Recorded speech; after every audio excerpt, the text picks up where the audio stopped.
there a problem? No, it's perfect. You're a good candidate. I mean, you're good to go.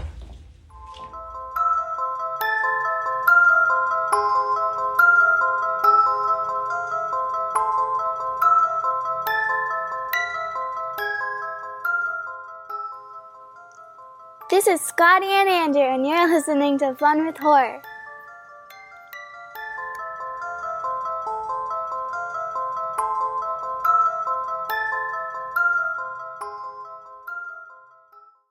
Hello, friends with horror. I'm Andrew. And I'm Scotty. And welcome. Boy, this is exciting. Welcome to episode 150. Woo! Oh my gosh. 150! Oh my 150! Wow. You got good lungs on you, dude. You really do. Oh, that was Ziggy. That Oh, it wasn't me. was? Oh my gosh. My cats are weird, dude. I hope there's one person listening to this that's like maybe partaken in something that may make them a little fuzzy and they're like, that was the cat? What? We gotta stop listening. Anyway, Seriously. welcome to 150 of Fun with Horror. You all know who we are. Maybe you don't, but we are the most wholesome horror movie podcast in the entire world. And you know what? In the entire universe, plain and simple.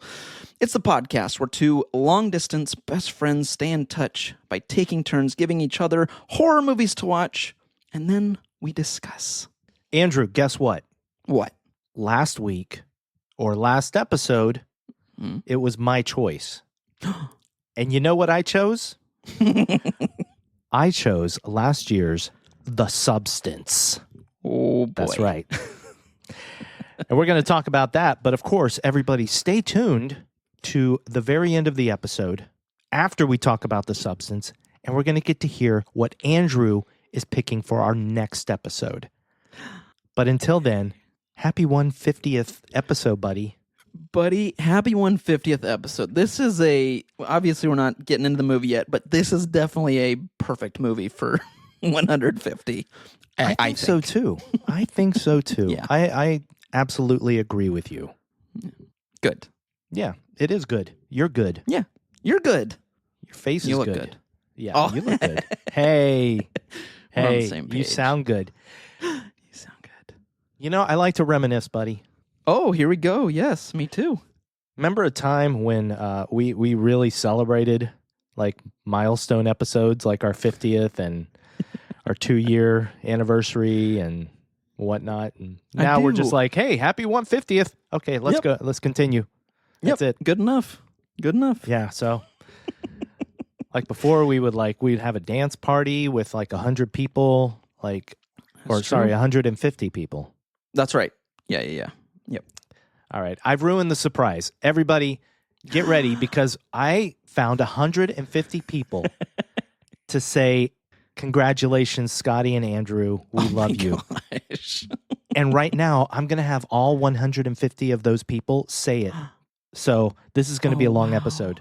That's great. That's honestly about 138 more people than I know. So this is exciting. Andrew knows 12 people. I do, and most are family. And I'm two of them. You are two of them. I do count you as two because you're just that great. You deserve 2 spots. I was just going to say because I'm a Gemini, but you know. Ah. That wasn't even a good joke. I mean, but seriously, I mean, I am a Gemini. But it also does work with this episode. It does. Oh my Yeah, buddy. God. Okay, I only have one little thing to talk about before we get into this movie. Yeah, dude. I watched a movie Friday night. What'd you watch? I watched Werewolves, starring Frank Grillo. I've been very curious about that movie, man. Well, I own it, so you can watch it whenever you want. Hooray. This is a movie that our dear friend Sam, hi Sam, Hi, Sam. he went to see this in a theater, and he has ever since called it the worst movie he's ever seen in his life.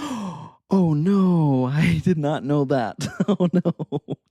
So I wasn't expecting a lot, but I'm going to say it's not a great movie. You know, Okay. it's over the top. It's ridiculous. It's kind of stupid. but I had fun watching it. Yay. And it was one of those things that I love. Like, I had no idea what I was going to watch Friday night. I had this in mind. I had this in mind. I have all these Shout Factory Blu-rays I still have yet to watch. So maybe I'm going to watch The Dead Zone. Maybe I'm going to watch Alligator. I didn't know, but I ended up watching Werewolves. I just saw it on Apple. I immediately bought it. And yeah, you know what? It's a ridiculous movie. It's not good. Right. Okay. Yeah. But it's fun. I thought it was fun. See, I kind of love those guilty pleasure movies, though. You know, the ones that you're just a little bit ashamed to say, but you're just like, it's a good time. I needed a night off to chill and relax. This is a good movie for that. So I'm excited to hear that about this. I ended up giving it 2.5 out of 5 stars. Hey, that's 2.5 better than 0. All right. That's you know what's less than 0? I don't know. No? I was trying to think of a less than 0 joke, but I can't think of one. The Substance. All right, I hope I see you next week for Sparkle Your Life. We're going to work on the lateral abs, you know, the most difficult part to sculpt. But in the meantime, take care of yourself. The Substance was released in 2024. It was directed by Coralie Fargeat, written by Coralie Fargeat. It stars Demi Moore as Elizabeth Sparkle, Margaret Qualley as Sue, and Dennis Quaid as Harvey. And of course, without spoilers, we're gonna talk just a little bit about this. So without spoilers, buddy, this is your movie. What did you think of The Substance? Buddy, I saw The Substance in theaters opening weekend. At that time, I said, this is my second favorite movie of the year and my favorite horror movie of the year. Whew.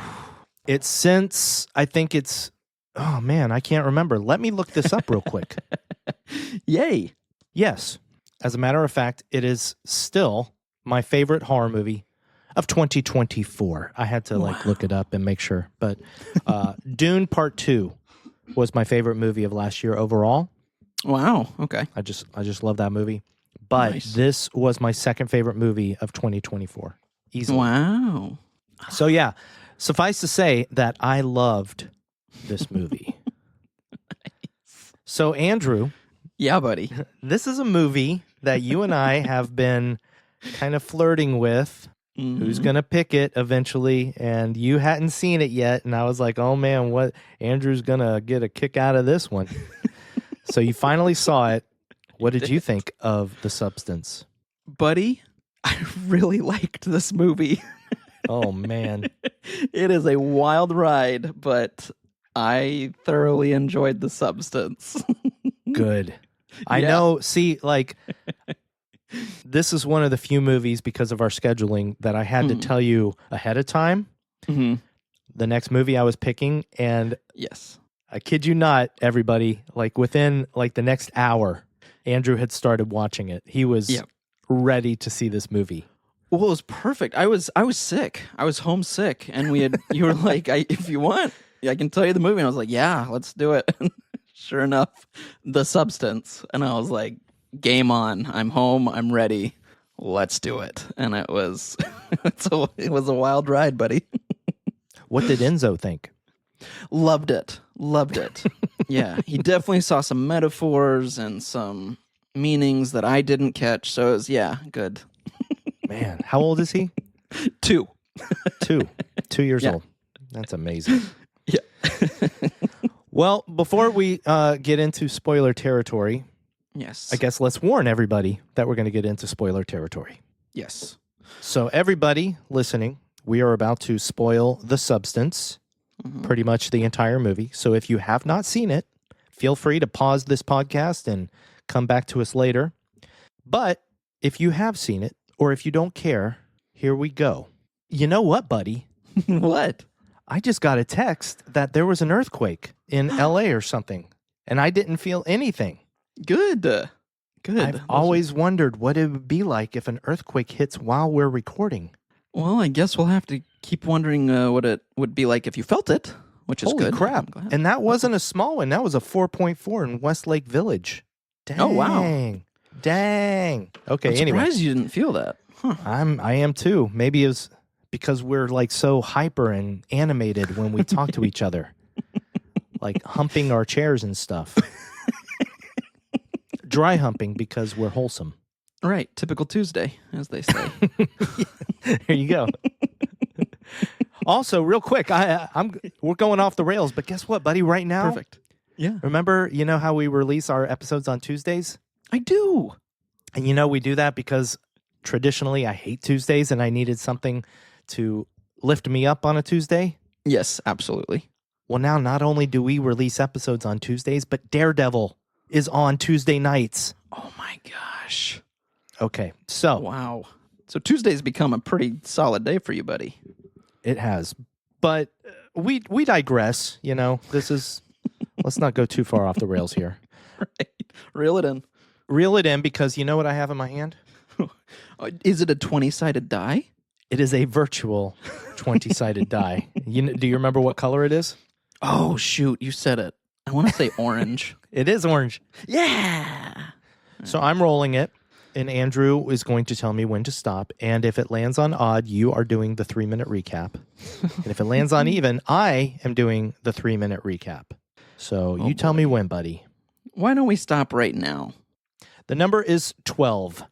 Once again, I'm so doing the sorry. 3-minute recap. It's okay. We can go back, man. We can go back to whichever movie or something. You've gotten it a lot lately. That's how it happens. And then soon you'll be getting it all the time. That's true. Oh, I'm so glad I'm really glad I didn't get this one, though. Yeah, this is going to be interesting. Yeah, sorry. And you'll do great because you always do, and you know this movie quite well. I feel like I would miss way too much on this movie. True, you would. I know, I would. We all know this. This is my thing. Demi Moore actually called me recently. Demi? I know. Demi, yep. We go way back. I was an extra in G.I. Jane, but she let me know that she wanted you specifically to do the 3-minute recap because she just thinks you're better at it. And I said, well, if I can make it happen, I will. I can't, but So I told her I'd let her know how it goes right after. That's amazing. I know. Good friend. That is Good friend, amazing. Demi. And you know what? I think you're being a little bit modest here. You say extra, but isn't it true that you are actually her body double in G.I. Jane? Yeah, it's true. It is. In fact, watching this movie, there was many times I was like, "Is that me?" Yeah. Oh no, Yeah. no, that's not. That's not. I me. did the same thing. That's why I couldn't wait for you to see it. That looks just like Andrew. It's all the bathroom scenes. I got you for 3 minutes. 3 minutes of playtime. So The Substance, ladies and gentlemen, is about Elizabeth Sparkle. Elizabeth Sparkle is a aging celebrity. She has done quite a bit with her life. She's got a star on the Hall of Fame, the Walk of Fame or whatever. She has a fitness show, and she ends her show every time with a little blowing a kiss.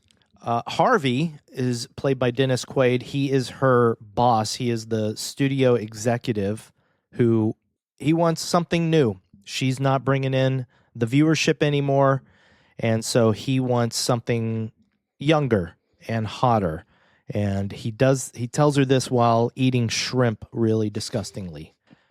So she gets in a car accident, and while she's at the doctor, the nurse, who is this very strikingly just plastic, good-looking young man, he gives her a card, and he says to call this number. So she calls the number, she gets a little flash drive, and she watches it, and what it is it's the substance. The substance will do something to create a new you, a new person. But remember, you are one. Even though there's two of you and you have to switch every 7 days, you are one. So she goes to this weird alley and goes to this box to get her activator. And it's a whole box. It's a whole thing. So here's what it is. She is supposed to activate, and somehow another her will be born. And then every 7 days, they have to switch. And there's a whole bunch that goes into it. But basically, she does it. She passes out on the bathroom floor or falls on the bathroom floor.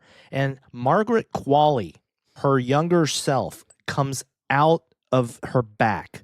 Margaret Qualley is now there.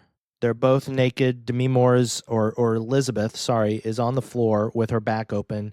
This new version of her sews her back up and then hooks up all of this food stuff that she's supposed to intake for the whole week, and then just leaves her there on the bathroom floor. And now she's going about her life. She names herself Sue. She goes in and she auditions for the new fitness instructor, and she gets the job because she's awesome and she's hot and she's just like everybody's perfect image of like this Barbie doll young actress. So this happens. They switch back after a week, and now it's like this movie where Sue is having this amazing life while Elizabeth on her side is kind of bored, and she just doesn't really know what to do with herself, and she kind of envies her younger self. Meanwhile, Sue starts to resent her older self because this is, in her eyes, the older, uglier, this is the no good version of herself. So first, she goes a few hours over. And Elizabeth comes back, and her finger and part of her hand is mangled. It's aged, super aged, almost desiccated. And then after that, Sue stays longer. And this time, after she comes back after many, many days, now Elizabeth has like this deformed leg and part of her face. And this is going to get hard to describe, but basically, she gets mad, and they're kind of getting mad at each other, even though the person on the phone keeps reminding her, you are one. You're the same person. But they're getting mad at each other, and they're doing things like Elizabeth just leaves an entire mess in her apartment. So then Sue comes back, and Sue, everything is happening for her. She's getting the New Year's Eve job show. So she actually sits there and she starts taking this spinal fluid that she has to inject herself with every day. She starts taking that from Elizabeth without switching. 3 months later, here we are. It's New Year's Eve. Things start to happen to Sue, and she's told, like, the fluid is gone. Like, she's got to switch to have Elizabeth get the fluid back in her body. They switch. Now Elizabeth is just this old, almost like a witch-like hag. And it's amazing. But then she's like, I've had enough. She calls the number and she gets this stuff to terminate Sue. But she almost does it, but at the end she doesn't. She pulls the needle out. She decides, I don't want to do this. But then Sue wakes up, and now they're both awake. And this is not supposed to happen, but they're both awake. They get in a fight. Sue basically bashes Elizabeth and eventually kills her by kicking her over and over. So now Elizabeth is dead. Sue is the only one left. Sue, it is now New Year's Day. She's getting to the studio. Things start falling off her body, like bad. Her teeth start falling out. Her fingernails come off. Her ear falls off. She gets the brilliant idea to use the leftover substance to inject herself because it worked for Elizabeth and Sue came out. Now maybe something even better will emerge out of Sue. Well, what ends up emerging is Monstro Elizasu. I think that's what it's called. Monstro Elizasu. It is this amazing gargantuan creature with lesions and things popping out. Elizabeth's face is coming out of the back, but she goes to the New Year's party. She gets on the stage amongst all these dancers, audience full of people, including executives. As she's on the stage, people start screaming at her that she's a monster. A boob emerges from her body and drops onto the floor. Eventually, she just starts spewing blood over the entire audience. And then she leaves, but she's starting to fall apart.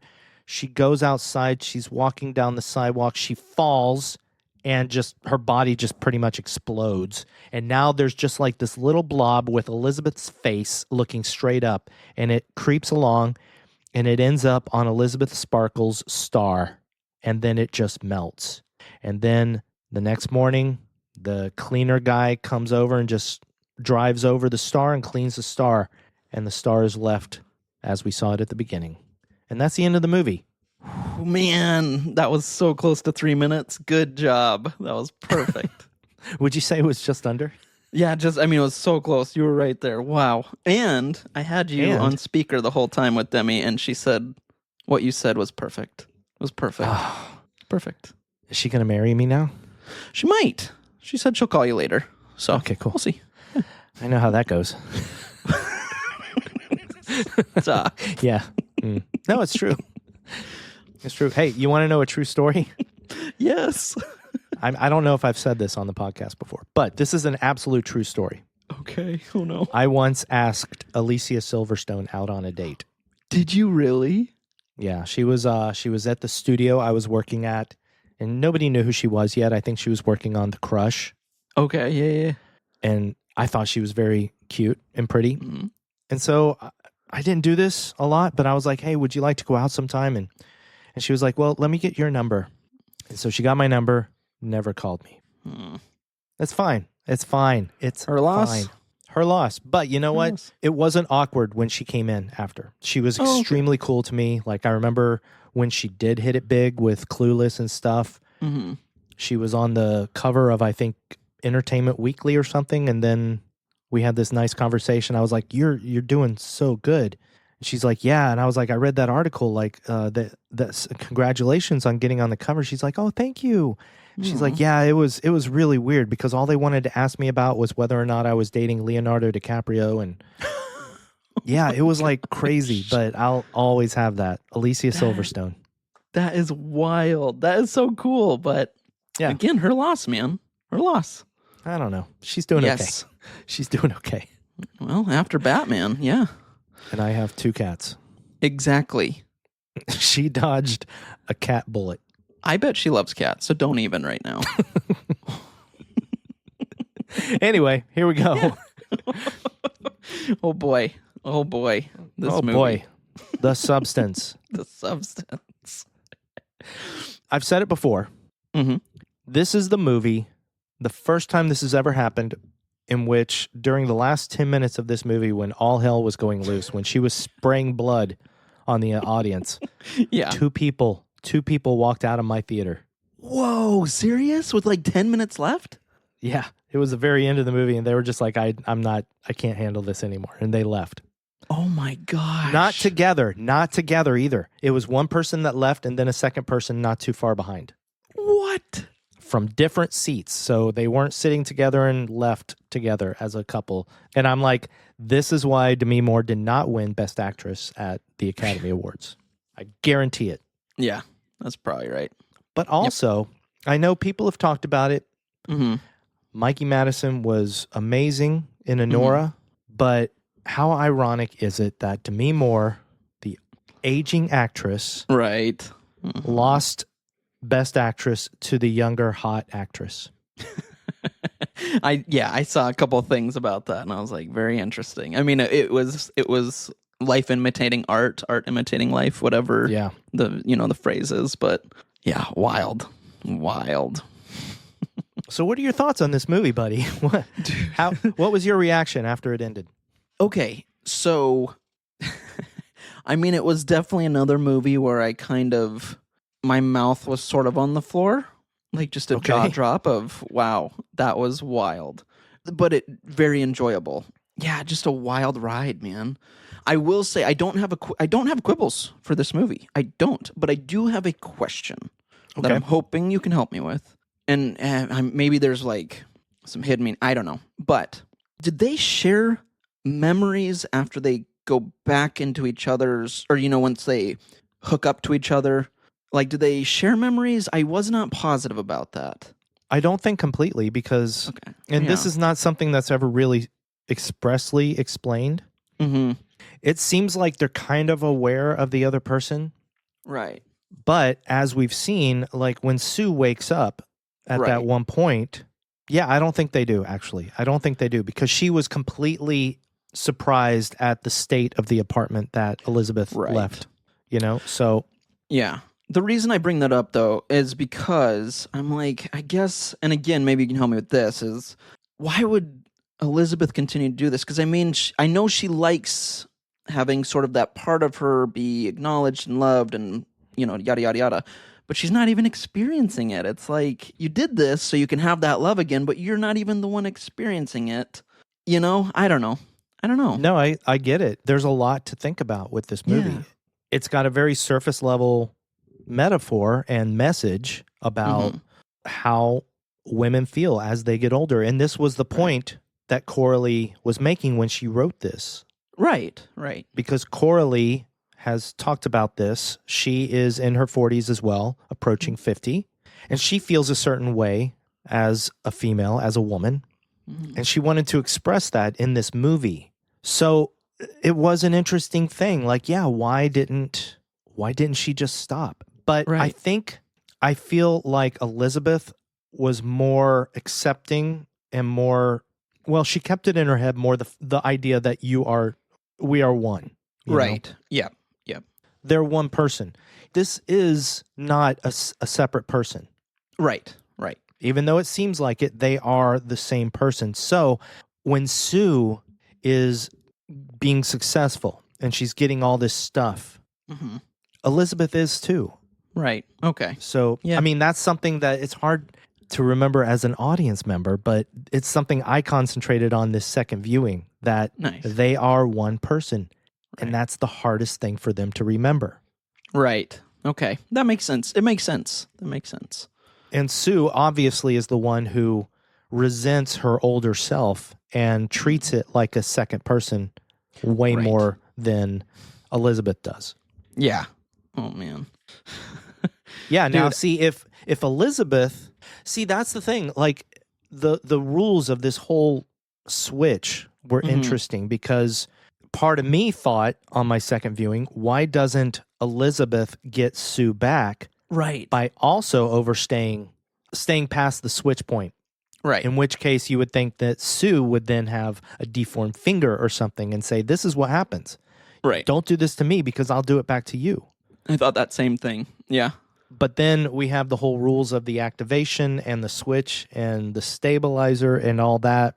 It's very interesting because when I'm just getting ahead of myself here a little bit. No, you're good. But when Sue is in control, when Sue is awake, she's the one that has to withdraw what seems like spinal fluid from Elizabeth and inject herself with it once a day. Right. I don't think Elizabeth has to do that with Sue. Oh, okay. Oh, because that makes she's sense. not, she's not withdrawing fluid from Sue. You're right. I didn't even think that. Good call. So maybe they'll explore what happens to the younger self in The Substance Part 2. No. Oh, no. But here's the thing that really hit me the second time. Yes.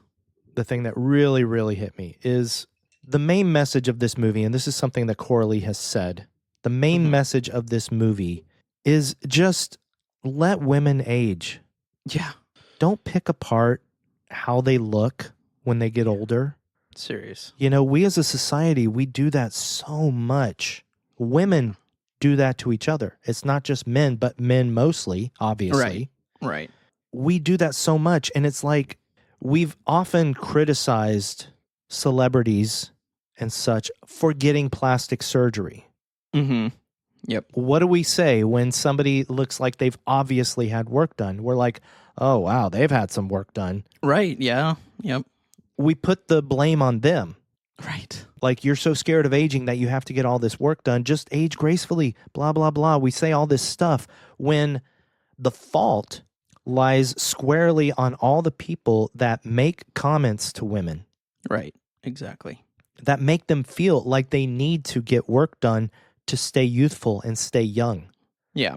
Yeah. Like, we as a society have failed aging women. Big time. Oh, for sure. Oh, my gosh. Yeah. Yes. So that's the main message of this movie, and man, yeah, it really hits home when I watch it now. Yeah. So, nope. I agree with everything you just said, buddy. I absolutely agree. I think people really do need to, when they're on social media and whatnot, and they see a woman, even if it's somebody whose views you don't agree with, Right. let's just not jump right to criticizing how they look or critiquing or just making a point of pointing out how they look. Yeah. You know? Just keep your mouth shut. It's really And simple. I think it's perfect for Coralie to cast somebody like Demi Moore in this part. Mhm. Because as an audience member, you're even looking at Demi Moore and you're thinking, why are you doing this to yourself? You are an attractive, absolutely gorgeous, beautiful woman. Mm-hmm.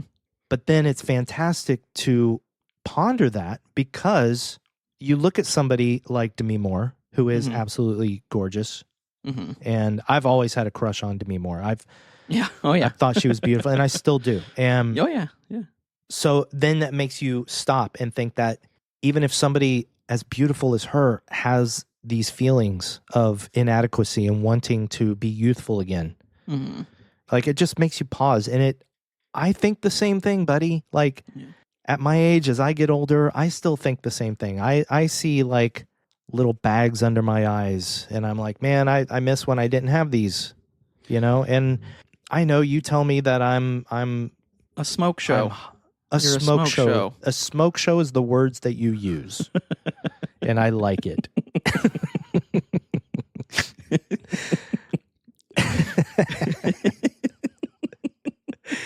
You made me blush. My face is red now. Good. I like it. It brings out your adorableness, you little smoke show. Gosh. I love you, buddy. I love you. I love you too, buddy. But yeah, so oh man, this movie, it really affected me more the second time than I even thought. Like even as I'm talking to you right now, I'm realizing how much it affected me. Wow. Right on, though. So yeah. That's So great. Even more, I love that. Even more, I think this is one of the two best movies of last year, easily. Nice. It really was, man. I mean, honestly, this is just such a... What I love, too, is it's so unique. It's just a very unique movie. I loved the way it was filmed. I loved how it looked. I loved that it was almost set in its own tiny world. You know what I mean? That's hard to explain, but it's like, you only see so much, and I loved that. I just thought it was... No, you're right. It was supposed to be a Los Angeles, but not Los Angeles. It was supposed to be a different version of Los Angeles, like a fantasy version of Los Angeles, but that it mirrors the truth of what Los Angeles is. And it was all filmed in France. Was it really? Yeah. Yeah. That's cool. I love what Coralie said. She put palm trees in the shots because a palm tree is immediately representative of the magic of Hollywood and Los Angeles. Like when you see a palm tree, you think of two things. You think either Los Angeles or Hawaii. Yep, that's exactly right. Yep. So, sorry, I need to let you talk because I can go on forever about No, freaking please. This is dude, this is the conversation. I love it. I want to say that I loved the opening shot of the egg. Something about that design, that setup, the color, everything was vibrant. It popped. It was just a beautiful shot. And again, one of those things where I was like, oh, that'd be a cool poster. Just the egg sitting there and it just says the substance or the egg with the other yolk next to it. And it says, it was just such a cool, perfect shot to describe what we're about to witness. Well, that is one of the movie posters. One of the movie posters is it really? is a blue background with the eggs. Look at that. Maybe I saw it and it's subconscious, but either way, I Maybe like you it. did. If you had gone on to my Letterboxd after I saw the movie for the first time, the poster I used was the one of the two eggs. So look at that. Look at that. We both loved it. It's perfect. That, and then I love the open. I mean, so we get that opening, and then I think it pops up with the substance right after that, I think. But then I love the full circle moment with the end and the beginning where we see her star. We see her get the star, which was really fascinating. And I love that shot too of kind of the aerial view of this, her star being made and then her being on it and getting her picture. And then time goes on, and it's cracked and it's broken. People drop stuff, yada, yada. And it ends with someone dropping ketchup all over it, or their burger. He wipes ketchup all over. And then, of course, the movie ends the same way, but not ketchup. And I'm going to say, out of everything in this movie, the one thing that struck me as unrealistic was the guy cleaning up his own burger off of the star. Because we've both lived in LA. I live in LA. You've lived here. We know full well that if somebody drops their food on the Hollywood Walk of Fame, they don't usually pick it all up like that. Like he tried to clean it up. And people don't do that. They might pick up the easy to pick up parts, but then they just throw it away and then But you know what? I will say maybe he did give kind of a tourist vibe. So I'm going to say maybe he wasn't from there and just was like, hey, I'm going to do this. That's a great point. Yeah, and that's not a quibble at all. I have no quibbles for this movie. So nice. If anybody's looking for quibbles, they're not going to get them. They're just going to hear a love fest. Get out of here. You're looking for quibbles, you go on and get. There is a behind the scenes, and I encourage everybody to go watch it. It's on YouTube. It's The Substance Behind the Scenes. It's 30 minutes long, and it's so cool. It shows it's mostly Coralie talking about everything and how you forget how indie this movie is. This was an independent film, you know? Oh, right on. Yeah. I mean, I think it's on, Neon or something? No, it's a Mubi. I think you're right. M-U-B-I, Mubi. Oh, right. Yes, that's right. Yes. This was a very independent movie. This was not a huge Hollywood production. Nice. And it's hard to remember that, to be honest. Agreed. I agree. Because let me tell you, this movie was shot beautifully. Yeah. Yes. The cinematography in this movie is incredible. And the way they shot it in this behind the scenes thing, Coralie talks about how she's got a very specific vision in her head. And I think that that's incredible. And I love seeing how she makes that vision come to life. Nice. And it's crazy. She films all this stuff. She's got a director of photography. His name is Benjamin Kracun, I think his name is. Cool. And he's great. And she was very complimentary of him. But when you watch this behind the scenes, there are so many moments where you see Coralie holding the camera herself. Oh, cool. Okay. Yeah. Wow. She knows what she wants and she's going to get it. That's cool. You know what? I could see that just watching this movie. I could see that. Yeah. That's cool. And let me tell you, buddy, there are so many close-up shots in this movie. Yes. Oh my gosh. Yes, I have that note. Not just close-ups, but ultra close-ups. Mm-hmm. And a lot of that was filmed after principal photography. Oh, really? Yeah. So they filmed principal photography. They have all these interesting little techniques to get some of these shots. But then they went to like this place, I think they called it the lab. And they filmed all of these ultra close-ups, like the shrimp being eaten at very close range. A lot of the special effects, like the boob falling on the ground. But one of the things that was most amazing, and I know you thought of me when this happened, the hypodermic needle shots. Before you jump in, my very first note says, Scotty, how did you handle all the needles? Because there's a few. I didn't turn away this time. Yeah? I hated it, but I didn't turn away. But when you see the very super close-up of the needle going into the arm. Yeah. That's freaking real. Coralie literally injected herself. Well, she didn't inject herself, but she put a needle in her own arm to film that shot. Oh my gosh. Yeah. Like insane. I could never. Yeah, talk about, blood, sweat, and tears in the movie. I mean, my gosh. Ew.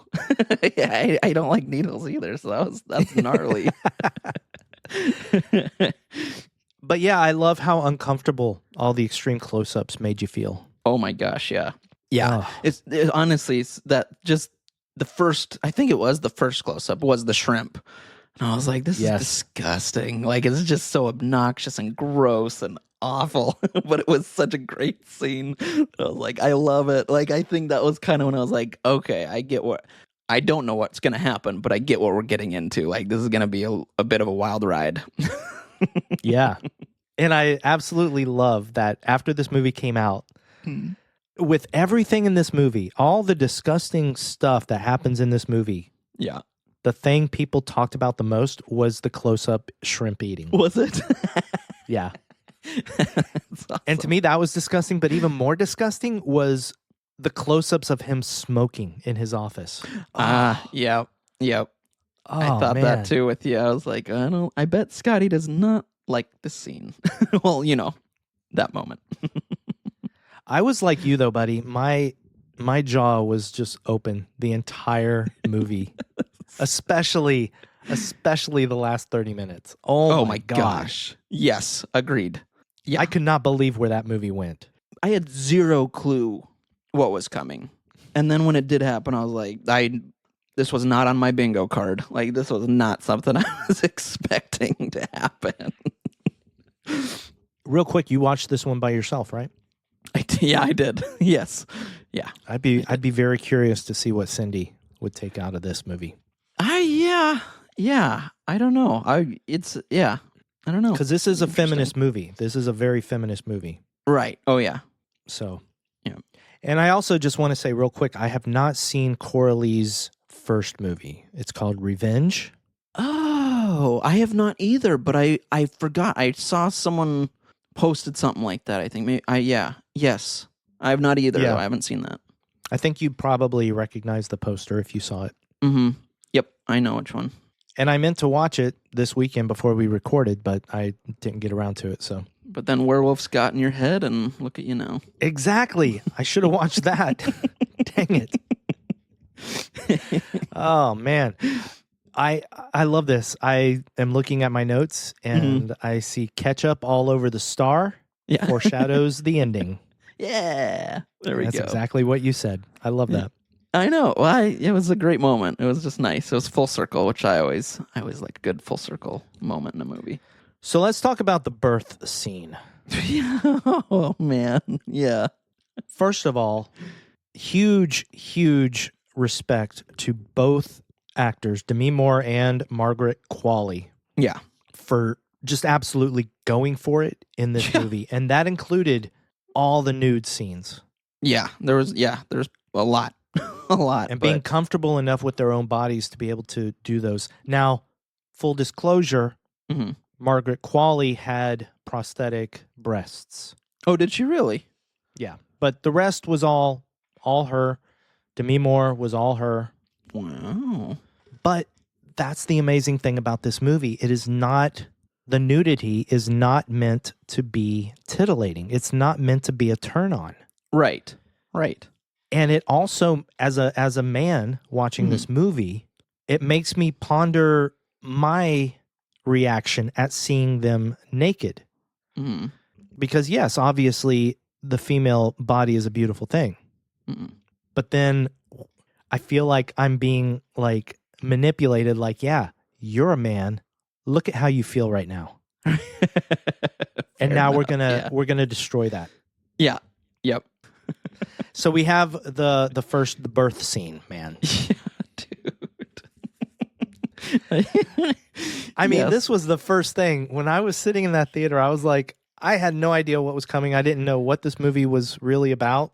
Yeah. Holy moly. I didn't know how a twin or a younger self was going to appear.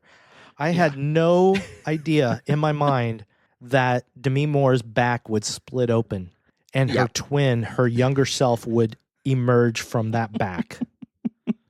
Yes. Oh my God. It's wild. Yeah. Not what I was expecting either. And I love too, there's like that moment where, so she takes, obviously she takes the substance or the activator and then falls to the ground, kind of writhing in pain.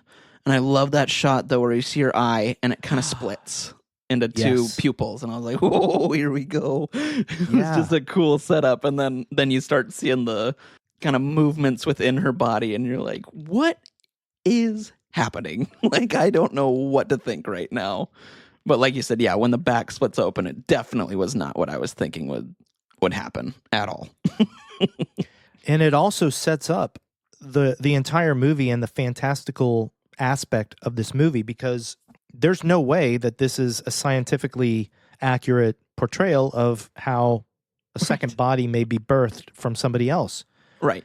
So when you see this, you just immediately let go of reality and you're along for the ride. Yep. But at the same time, the movie still felt real. Yeah. Yep. I agree. I did. Yeah. I had that same moment because I was like, it was just for a second where obviously she comes out and it was like a moment where I'm like, well, where's her like where Demi Moore's like guts, you know, and everything. And then it was like, oh, who cares? That's not the point. Yeah, That is not exactly. the Who point. cares? Yep, who cares? And then, you know, and then she starts sewing up. Oh, the sewing as well. The stitches. Oof, that close up. Oof. Oh, yeah. Yeah, and it goes on for a while. Yeah, again, it was long enough to make you uncomfortable. Just make you kind of go, when is this? Are we done? Get out of here. Yeah, and it's crazy because even after that, you still ponder the reality of things. Like she just leaves Elizabeth's body laying there on the bathroom floor, at least at this point in the movie. Right. And then when Elizabeth comes back, she leaves Sue on the bathroom floor. Yeah. And you're just like, it's cold. It is cold. Yeah, bathroom floors are cold. Is this okay for her body to be just laying there on these tiles just for a week? Yep. Like, is that okay? But again, sure. Yeah. Sure. But I will say, one thing I did love, though, is when they switch back for the first time after the first 7 days. Right when Elizabeth, I keep saying Demi Moore, but Elizabeth wakes up, she immediately grabs her back, which does have the stitches. And I was like, oh, cool. Okay. I liked that she just went, like, yeah, ouch. Yeah, that would make sense. So I did like that. And she did look like she was in a lot of pain in that moment. So I appreciated that. I just appreciated that moment. I also like the fact that they didn't dwell on that. Right. I think within the next 7 days, she had a scar, but it was all sealed up and pretty much healed. Yep. So it's like they didn't like constantly dwell on that, but they did dwell on something else, which we'll talk about. Mm-hmm. So you activate, Sue comes out of Elizabeth's back, and then Sue has to sew up Elizabeth's back. Mm-hmm. And then she's got to attach this, what is it? It's like a tube. Yeah, it's like a tube that goes in to her arm or wherever. And it's food. And it like goes in itself. Like she doesn't have to do anything. It just kind of absorbs into her slowly for 7 days. Yeah, it's like protein or something. Yeah, exactly. To keep her body healthy, to keep her healthy and alive and whatnot. Wait, really quick. Sorry. Before we jump into that, one thing I want to bring up. When she goes and gets the box of everything. So before we get this moment, she brings it home and opens it up. Man, something about me. I love things organized and set up. And when she opens that box and it's like organized step 1, step 2, and it's like all categories. Oh man, Mama. I was watching, I was like, this is awesome. I really loved that whole setup. That even extends to the guy she talks to on the phone. How just to the point. Yeah, there's no messiness to the way he talks. It's an organized way of talking too. Yep.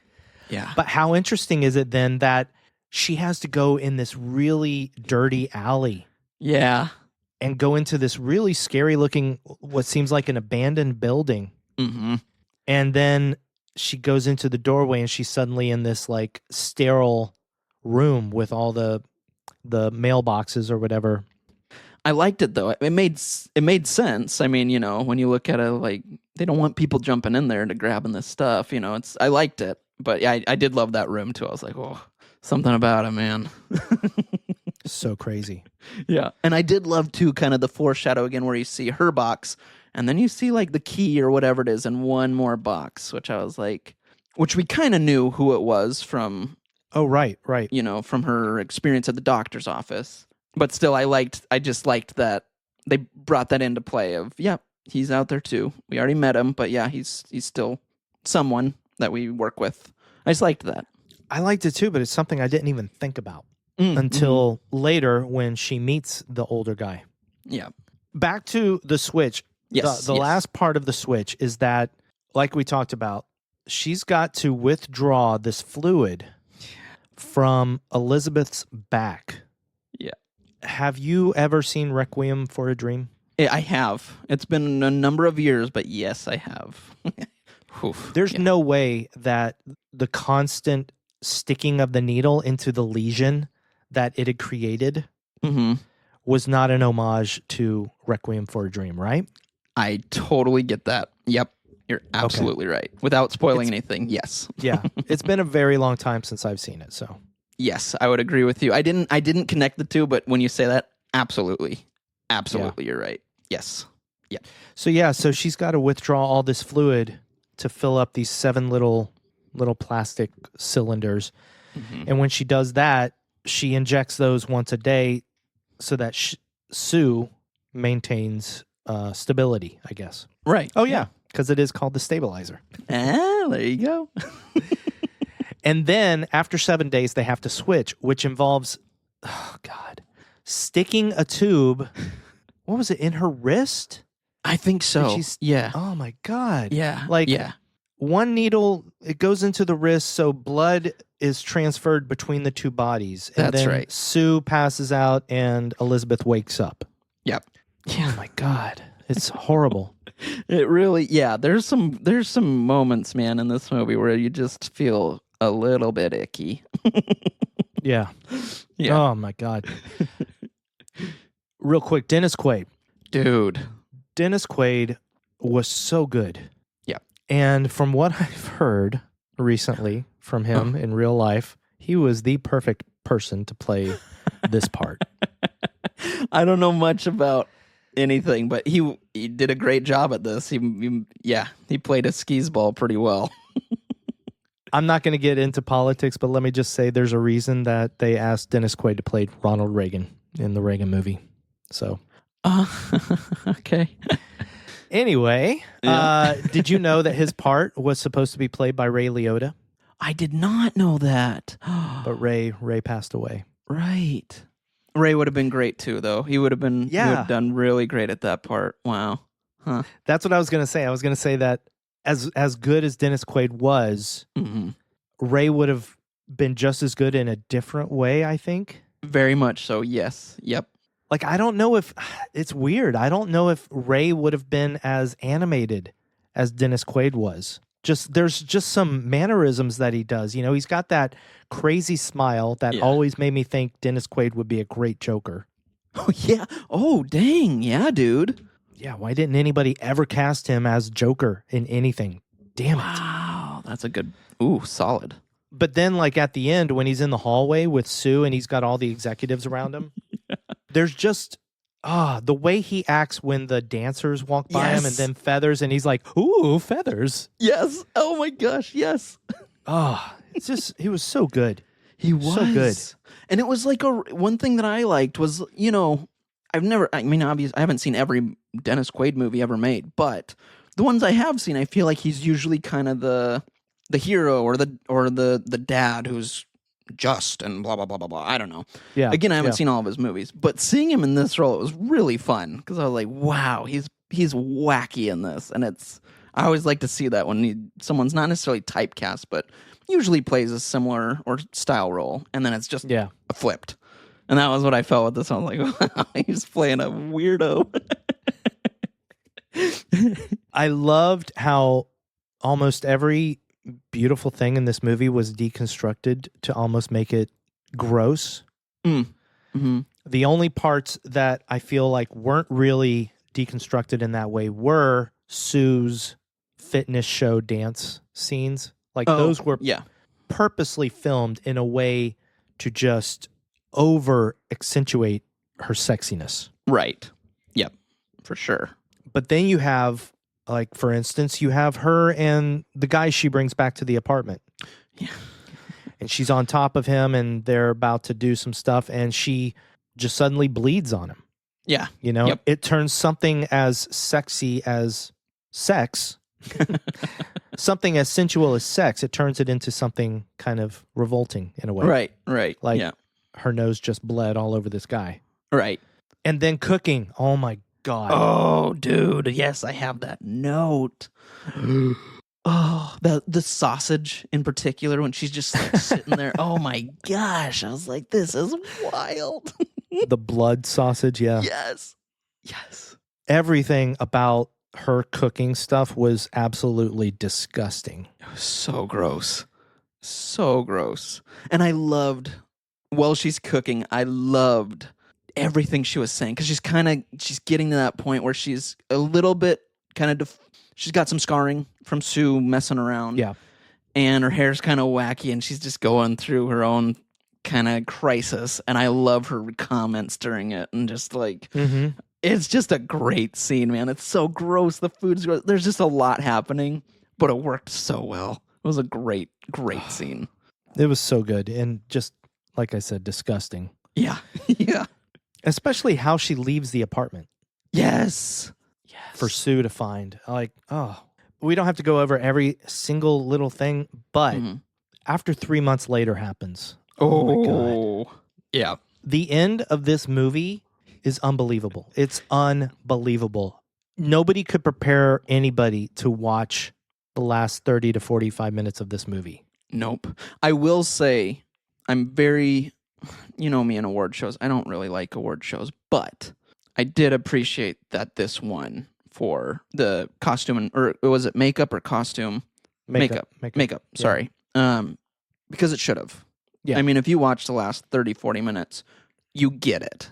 You're like, nothing should have even been in competition with this. It is phenomenal. The feeling of anticipation Yeah. when Sue gets back to her place and she injects herself with the leftover substance. That feeling of anticipation, wondering what is going to emerge from her. Yes. Is incredible. But then seeing it is unmatched. Yes. Yep. Now, juxtaposition here. Mm-hmm. Two different scenes, because one of the other most talked about scenes is the heartbreaking scene where Elizabeth finally, she calls her old school friend to go out. This is something that especially I've heard from women talking about how this scene is just so real to them. Oh, because, you know, she puts on her makeup, she's ready to go out, but then she sees Sue in the alcove, and then she goes back and she puts on more makeup, and then she sees the billboard of Sue, and she just constantly second guesses herself, right, and everything. So it's just a heartbreaking scene. But then the thing that I didn't really catch, but Coralie said this in an interview, was what's amazing is that once Monstro Elizasu is born and comes out, like, obviously this is the most grotesque thing we've seen in this entire movie. Right. But this is the version that she's finally completely comfortable with. Like, instead of hiding in the apartment like she could, right, she actually goes in, she curls the little bit of hair she has left and burns it off. It just burns it off. She sticks her earrings in. Oh, I forgot that. Yeah, to no ears, just her head. It was very interesting for me to hear this because I didn't see it that way. I didn't see as like she was finally comfortable enough to go out, even though she's monstrous. Right. That's interesting. And then she goes and she makes her way onto the stage, and yeah, there is something really, really sad and heartbreaking about her standing on the stage and saying, "It's still me." It reminded me a little bit, and I don't know if it was an homage to it at all, but of a moment in The Elephant Man. Without I'm spoiling anything, there's, it was just kind of that. Well, here's you can who say I am. I'm not an animal. Right. Yeah. The very famous, like, I'm a human being, Yeah. And so that's what I saw that moment, and I did think that of that movie for a minute. I went, I wonder if that's definitely an homage. Mm-hmm.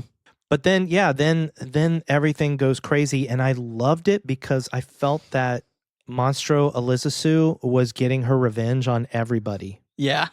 Yep. By just spewing herself and blood on the entire audience. Yep.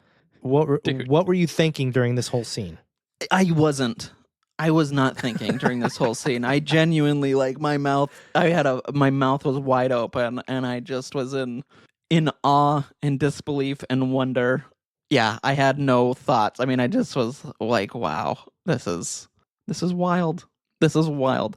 But I loved it. It was such a fun and crazy scene. I loved to, again, not worrying about the reality of things, that it's not real, obviously, but I love that the one guy cuts her head off and then it grows back right away. Yeah. I mean, it's so wild. But it grows back in a different way. Right. You're right. But just the fact that her her head just grows back. I mean, it was just pandemonium in the best way. Yeah, and then she leaves and she falls apart and everything. I just remember when the movie ended, I had the biggest smile on my face. So I was like, did I just absolutely watch this? And this is one of the few movies where this movie was hyped up really high for me. Sure.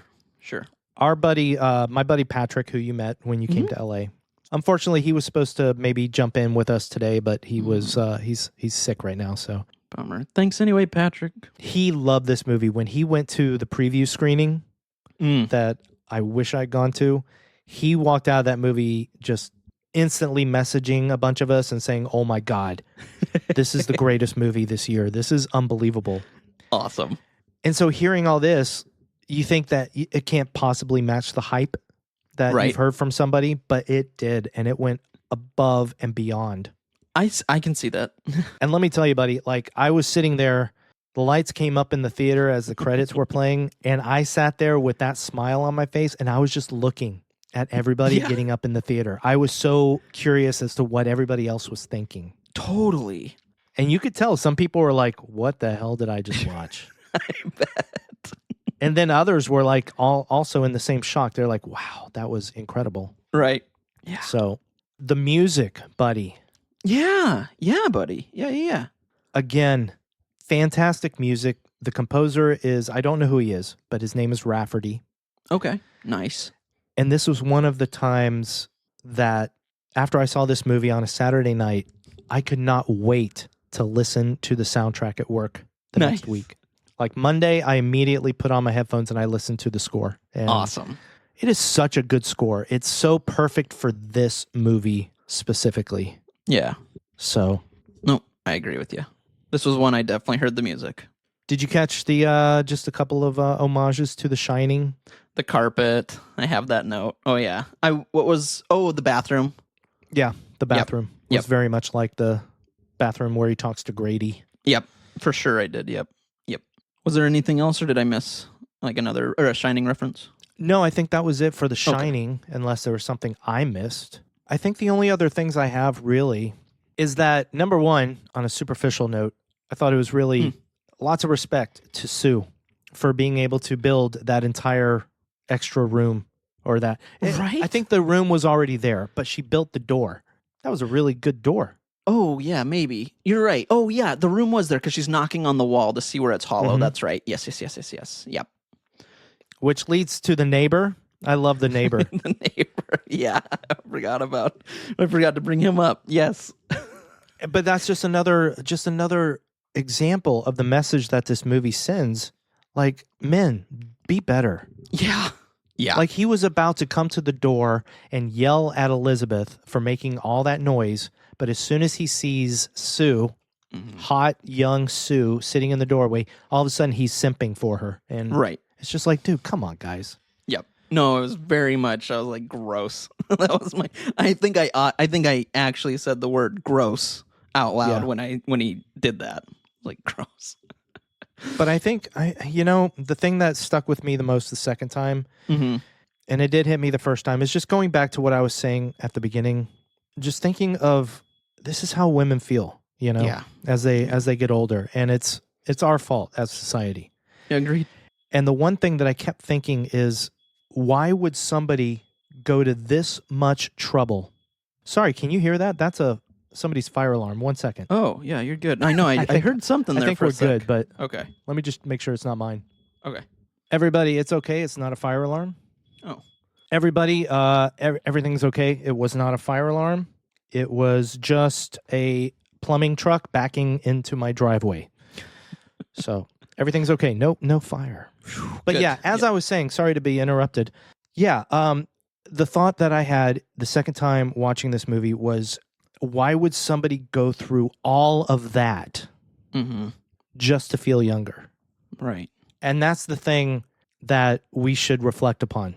Yeah. Is the lengths that somebody feels like they should go through to make themselves feel younger. And I talk about women, but we all know there's men out there that do it too. Right. Oh, for sure. Oh, yeah. So let's just be kinder to everybody. Serious. and maybe not jump to criticizing somebody's looks, you know? You know what someone said to me, or I heard once, and I was like, maybe it was you. I don't know. I honestly don't remember who it was, but they said, don't comment if it's something that someone can't fix in 5 minutes. Ooh. And I liked that. You know, like if someone has a booger, let them know. You got a booger, pick it out, you know, if you're trying to help them or whatever. But if it's something they can't fix in 5 minutes, keep your mouth shut. So that's pretty good. That's pretty good. And now, of course, I'm going through all different kinds of examples. Right. But anyway, are you ready for 3 questions, buddy? I am, but really quick, one thing I want to... I just so you're want to... not ready. So what we're saying is you're not ready for 3 questions. I'm not. But I will be after this dumb little comment I make. Because it's silly. Yes, and I got something else too. Yes, there we go. No, I loved that you said we as a society, after talking about this movie, made me chuckle a little bit. I went, oh. Our first body horror movie. Yes.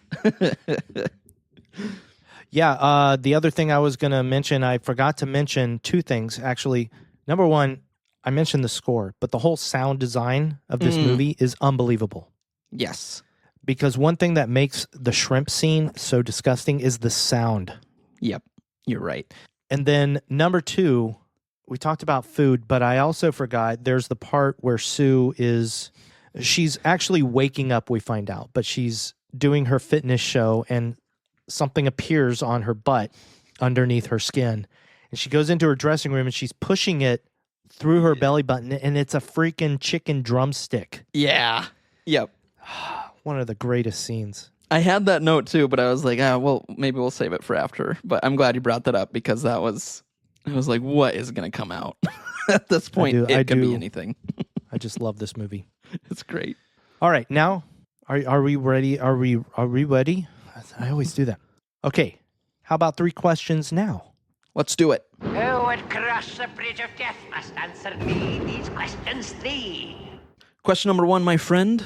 What is the best death/kill in The Substance? This is a tough one, buddy. Yeah. Because there's not many, as we know. Right. There is Sue killing Elizabeth, which I think is brutal. I think just the death of Monstro Eliza Sue gets my vote just because of the revenge she gets on all the people in the audience. Mm-hmm. You know, they're there to watch something titillating and sexy, and they get a face full of blood and guts instead. I think it's brilliant. Yeah. But then she ends up dying on her star. Mm-hmm. And it's kind of poetic.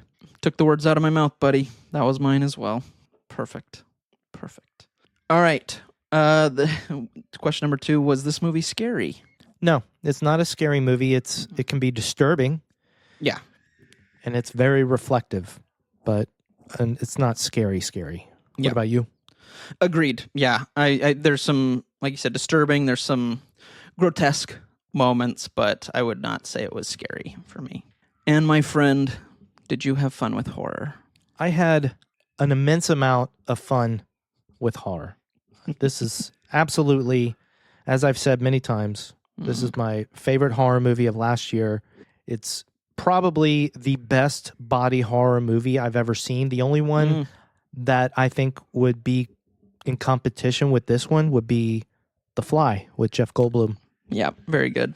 Yep. But I think this one is right up there, if not higher for me.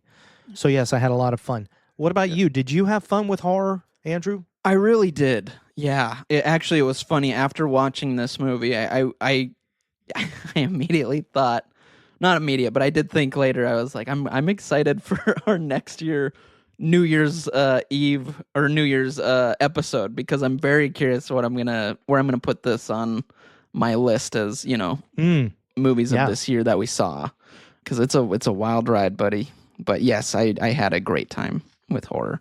Awesome. Yeah. Remember, you and me, we are one.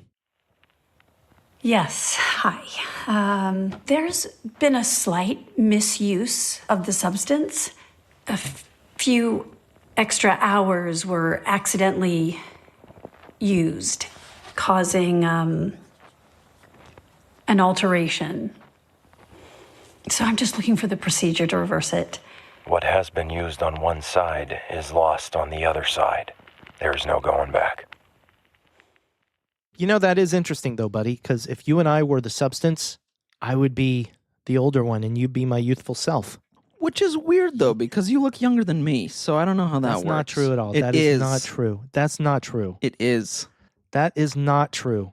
It's if you and I stood next to each other and said, who's older, people would instantly pick me. Say, this guy that's falling down on the right, Scotty. Grab your cane, Grandpa. No. Because I'm old. No. God, you have more energy than I do, man. Every episode of Fun with Horror could be my last episode on Earth. Stop. Knock that off. Buddy, what's our next movie? On that note, actually, that's kind of a great segue. Oh, no. Oh, no. Oh, just remember, everybody, I have no idea what Andrew's picking, so this is an accident. You don't. Oh, gosh. Buddy, actually, I had something picked out, a different movie picked out, but then you texted me and said, hey, just heads up, here's some movies that have come out, and there's one I really want to see. I'm very curious, and it's Presents. Presents. Yeah, when I saw a little bit about this movie, I went, this is a cool concept. I'm very excited to see this. So that's right. Oh my God, I haven't seen it yet, so both of us are seeing it for the first time. Awesome. And also, I just want to say that this movie stars, not to be a disgusting man, but my biggest Hollywood crush forever has always been Lucy Liu. Yeah, buddy. So I'm excited to watch this. And plus, Steven Soderbergh. Yeah, dude. So, yeah, I'm super excited to watch this. I'm going to watch this at night sometime with the lights out. Nice. Heck yeah. All right. Yeah. And again, it just came out. So rent or buy. I'm not sure when it'll start streaming, but as of the moment we are recording this, it's rent or buy. So that's right. Just go on justwatch.com and you can find out where you can watch it. There you go. That is it. Andrew and he's going to crawl back inside my back because that's how it works. Yeah. There you go. Yeah. Everybody, thank you so much for listening to Fun with Horror. Yes. Thank you. We love you. We love you. Thank you for supporting us. Thank you for listening to us. We hope that we brought at least one smile to your face during this episode. If not, then you should stop listening forever because we suck. You know what? I bet we got at least 2 smiles in this episode for people listening. I would bet. I'd bet good money I don't have on that. You know what, listeners? Let us know. Let us know in comments or messages or whatever if we made you smile at least twice. Yes. See if Andrew's right. But until then, Andrew, you know what? I love you. Scotty, I love you, buddy. And I wish there was a big billboard of you outside my window so that every time I woke up out of my 7-day sleep, I'd see your bright, young, fresh face just staring at me. I tell you what, I'll go get one of the outfits that she's wearing in that billboard. And I'll take a picture and I'll send it to you. Put it as your background on your phone. Problem solved. Problem solved. And all my dreams have come true. Everybody, goodbye. Goodbye.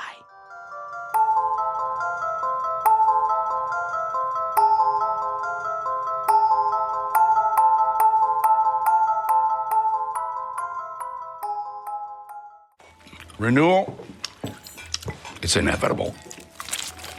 At 50, well, it stops. What stops? What? What stops?